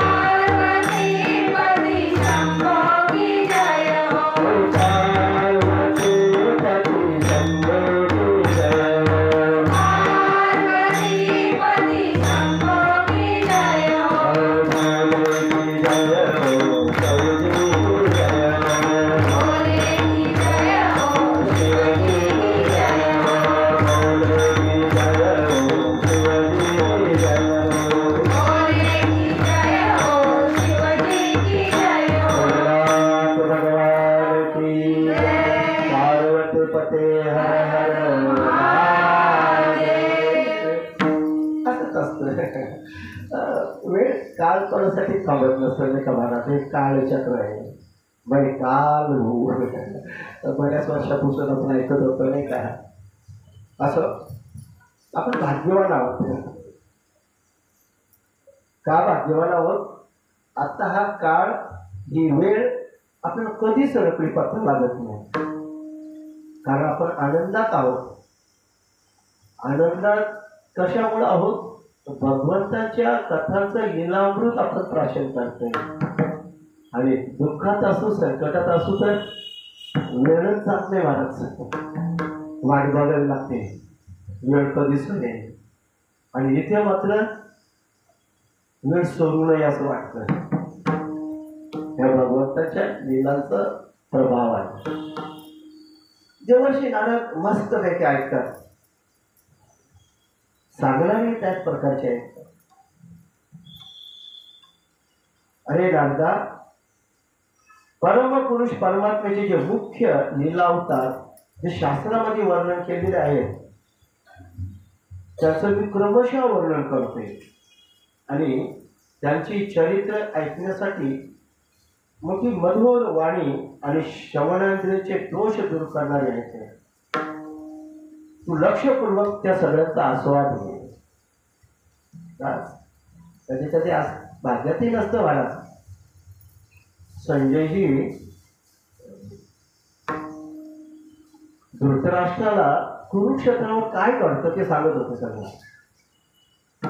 फार छान छान वर्णन आले होते हो. त्याला वाटलं होतं धृतराष्ट्रालाही समाधी लागेल एवढं चांगलं ऐकल्यावर.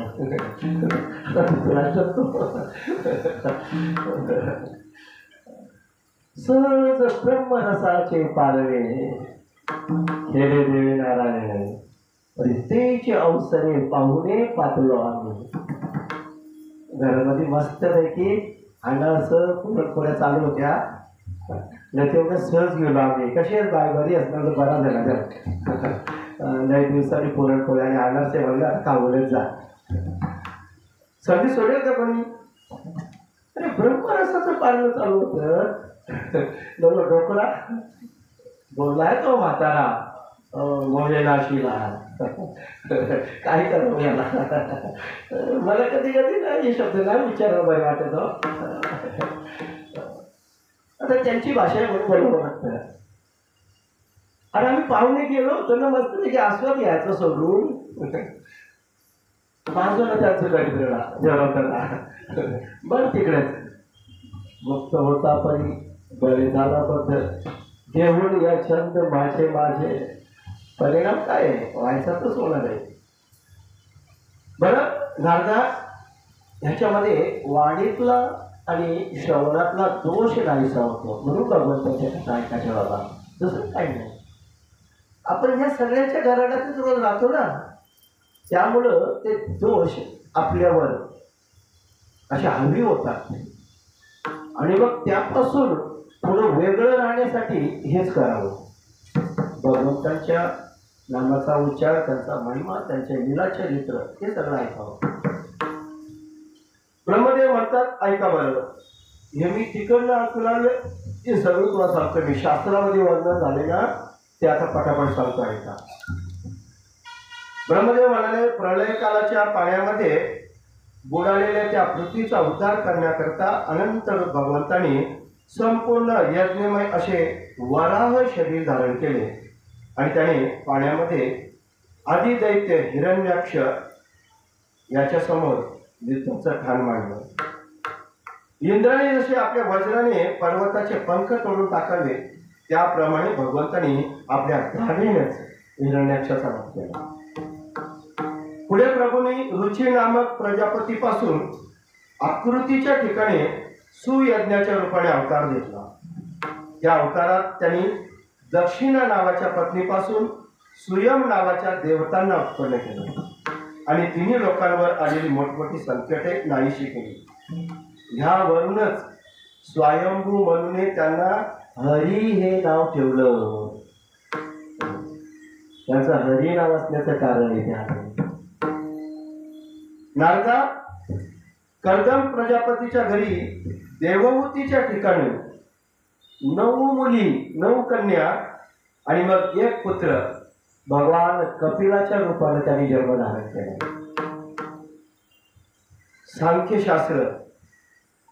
सांख्य योगाच्या माध्यमातून आत्मस्वरूपाची जाणीव त्याने आपल्या आईला देवहूतीला केली जाते. त्यानंतर पुढचा अवतार करत असताना त्यांनी वास्तविक आता हे प्रकरण आपल्या समोर येणारच आहे, पण तसं डायरेक्ट पुढे जाता येत नाही. भगवंताला आपल्या पुत्र रूपाने प्रकट करून द्यावं अशी महर्षी अत्रींची फार इच्छा होती आणि म्हणूनच त्यांच्यावर भगवंत प्रसन्न झाले आणि त्यांना एक दिवस म्हणाले, मी स्वतः तुम्हाला दान केले. म्हणून त्यांचं नाव दत्त हे झालंय. काल आपण दत्तात्रयाचं बघितलं का,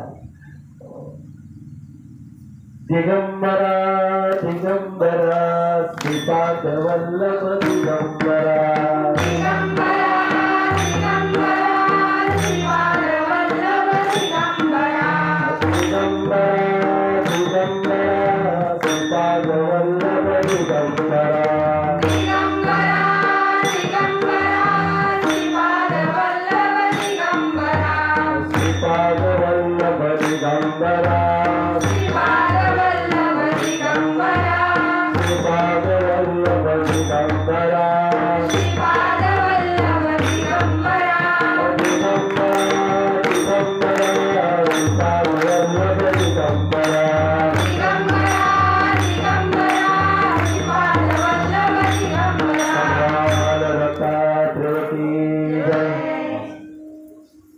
मी स्वतःला तुम्हाला दत्त म्हणून दिलं, दत्त दिलंय आणि म्हणून तो अवतार घेतल्यानंतर माझं नाव दत्त आणि अत्रींच्या मध्ये पुढे जन्माला दत्त अत्रेय असा त्याचा पुढे विस्तार झाला. अत्रेयांच्या पोटी जन्माला दत्त म्हणून दत्तात्रेय. चला बरं, मग पुढं अजून भगवंताचे अवतार आहेत ना. मग त्याने राजा यदू, सहस्रार्जुन इत्यादींच्या त्या अवतारामध्ये अनेक लीला केल्या. नारदा सृष्टीच्या प्रारंभी मी विविध लोकांच्या रचनेची इच्छा केली होती, तपश्चर्या केली, परंतु मला काहीच साध्य करता येत नव्हतं. फक्त तप करायचं बस. आणि त्यानंतर मात्र मला तप या शब्दानंतर सण हा अर्थ माझ्या जीवनात आला.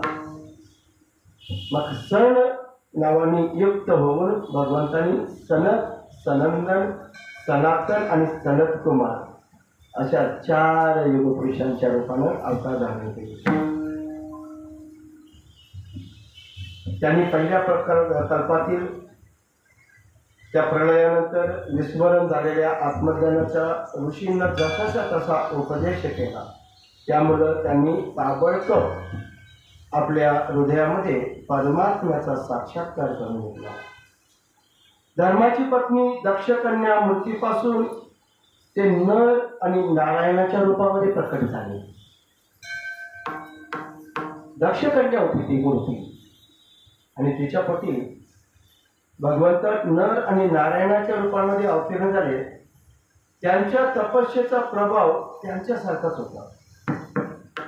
इंद्राने पाठवलेली कामसेना म्हणजेच अप्सरा, रंभा, उर्वशी त्यांना पाहता क्षणी आत्मस्वरूप भगवंताच्या तपस्येमध्ये विघ्न आणायला आल्या होत्या, परंतु ते कार्य करू शकले नाही. शंकर आदी महानुभाव आपले डोळे वटारून कामदेवाला भस्म करतात, परंतु आपल्याला जाणणाऱ्या असह्य क्रोधाला ते जाळू शकत नाहीत. भगवान शंकर कामदेवाला भस्म करतात, पण त्या क्रोधाला नाही भस्म करू शकत. कधीतरी त्याला क्रोध येतो आणि मग तो तिसरा नाही आहे. तोच क्रोध नर आणि नारायणाच्या निर्मळ हृदयामध्ये प्रवेश करण्या अगोदर थरथर कापतो. काय शब्द रचना त्यांची. आणि मग त्या कामाचा त्यांच्या हृदयात प्रवेश कसा होऊ शकेल. एक ओळी आहे महाराज, मला भाषा नीट आठवत नाही, आठवेल पण तुम्ही जर चालना दिली तर आठवेल. आता तिथे पहिला शब्द मुळाचे तोडणे जायचे, वृक्षाचे छेदणे जायचे, अशी सुरुवात आहे काहीतरी. होय शाखोद्देशे काम नाशिलेने नाशिक रोडू जायचा. पहिला शब्द फक्त मी टाकत नाही. मुळाचे छेदणे जायचे, होय शाखोद्देशे. झाड जर मारायचं असेल ना तर फांद्या तोडून परत फोफावतो, त्याची मुळच तोडायची. तसंच काम नाशिलेने नाशिक रोडू जायचा. फार उच्च लेवलचं चिंतन आहे ते. त्या क्रोधाचा नाश करायचा असेल तर कामाला नाश व्हावं लागेल, ते मूळ आहे ना बाळाच. बरं, मग तो यांच्या हृदयात कसा प्रवेश करेल. ज्या क्रोधावर भगवान शिवांनाही विजय मिळवता आला नाही, तो क्रोध यांच्यामध्ये कसा जाईल. जास्तच नाही त्या नारायणाच्या ठिकाणी.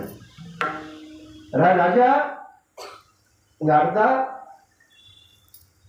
ऐक बरं, उत्तानपादासारखा राजा आणि त्या राजाच्या पोटी जन्माला आलेला ध्रुवबाळ सावत्र आईने थोडासा छळ केला सुरुचीने. शब्दबाणांनी घायल केलं त्याला. पण लहान वयामध्ये अवघ्या 5 वर्षाचा असताना तोही वनामध्ये निघून गेला आणि प्रसन्न होऊन त्यांनी भगवंतांना प्रसन्न केलंय. आणि त्या भगवंतांनी ज्या ध्रुवाला आगळ पद दिलंय, आजही त्या ध्रुवाच्या वर आणि खाली अनेक ब्रह्मर्षी देवर्षी महर्षी त्याची स्तुती करतात, त्यांना प्रदक्षिणा करतात. आजही कुलमार्गाला लागलेल्या वेणाचाही होऊन गेला आणि त्याचं ऐश्वर आणि शौर्य ब्राह्मणांच्या हुक्कारूपी वज्राने जळून भस्म झाले. तो नरकामध्ये गेलाय. ऋषींची प्रार्थना केल्यानंतर भगवंतांनी त्याच्या शरीराचं मंथन केलंय आणि पृथ्वीच्या रूपानं अवतार धारण केलाय. पृथ्वी आज आपण ऐकणार, पुढे एखादा सविस्तर येणार आहे. आणि त्या वेणाची नरकातून सुटका केली. अशा प्रकारे भगवंतांनी अनेक लीला, अनेक अवतार धारण केले. त्याच अवतारामध्ये पृथ्वीला गाय बनवून त्यांनी तिच्यापासून जगासाठी असलेल्या सगळ्या वनस्पती निर्माण केल्या. पृथ्वीराजाचा पण ते खूप आहे, पुढे विस्तार आहे. त्यांनी कशा रीतीने सगळे केले ते. राजा नाभीची पत्नी सुदेवी हिच्या ठिकाणी भगवंतांनी ऋषभ देवाच्या रूपाने अवतार धारण केला आहे. बोला ऋषभदेव भगवान की. या अवतारामध्ये त्यांनी सर्व आसक्तीपासून निवृत्त होऊन आपली इंद्रिय आणि मन अत्यंत शांत केलं.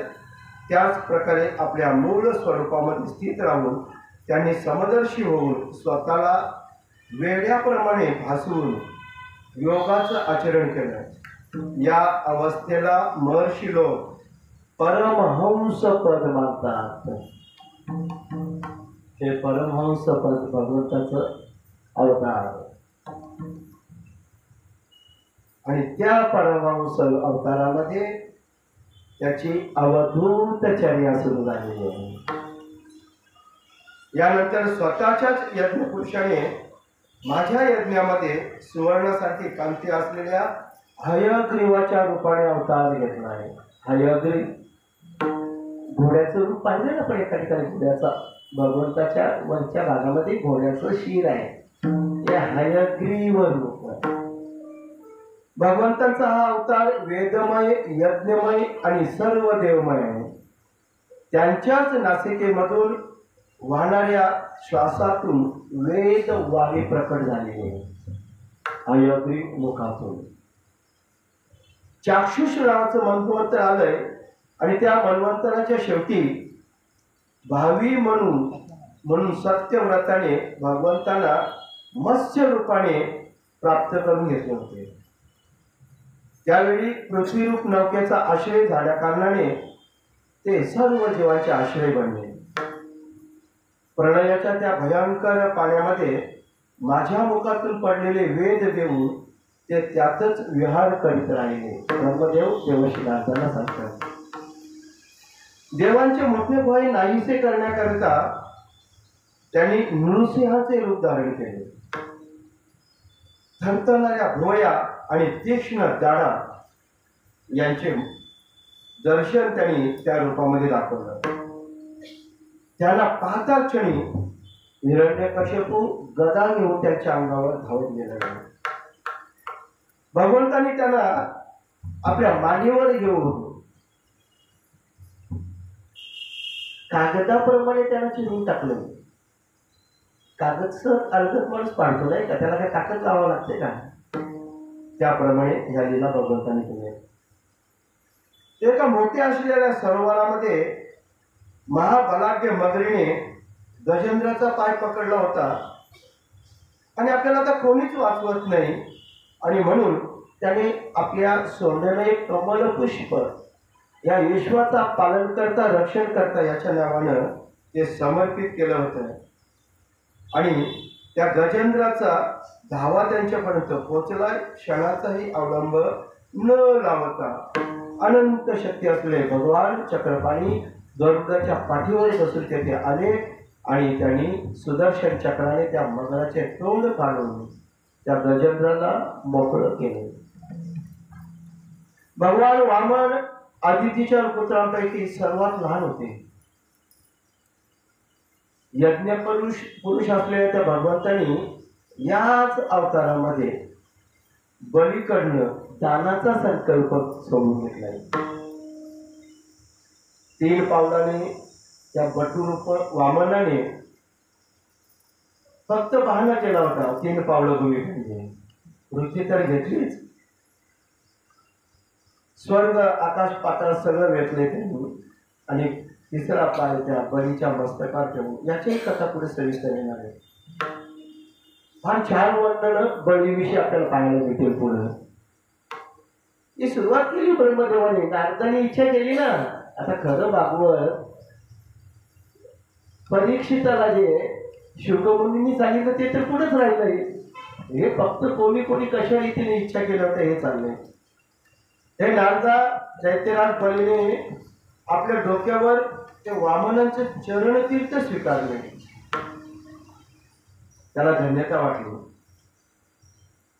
जे शब्द दिलाय त्या शब्दाला फिरणार नाही. दैत्य कुळामध्ये असे राजे होऊन गेलेत ना. आपल्याला फक्त एकच माहित आहे नाही का, रघुकुळ रीत सदाचर्याई प्राण जाय पर वचन न जाई. दैत्य कुळामध्ये होते का असे?